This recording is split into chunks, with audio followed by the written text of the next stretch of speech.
So, Samsung's first tri-folding phone is getting more real by the day. We already knew it was coming by the end of this year, probably as the Galaxy Z Tri-Fold, but now we've got a brand new leak that shows us a little more about its hardware. This time the information comes straight from some official looking animations posted by the Tech Highest on X, and they pretty much confirm three key features. First, wireless charging is definitely on board.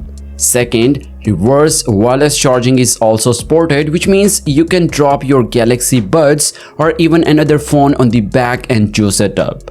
And third, NFC payments are included, which is exactly what you'd expect from a premium Samsung device.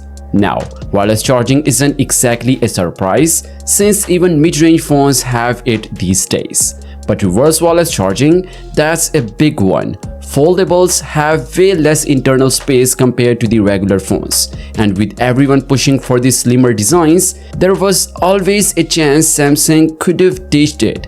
Thankfully, that's not the case here.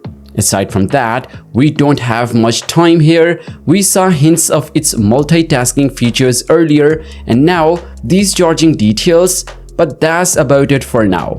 Hopefully, Samsung gives us something official at IFA 2025, because right now, the Galaxy Z Tri-Fold is shaping up to be one of the most exciting launches of the year.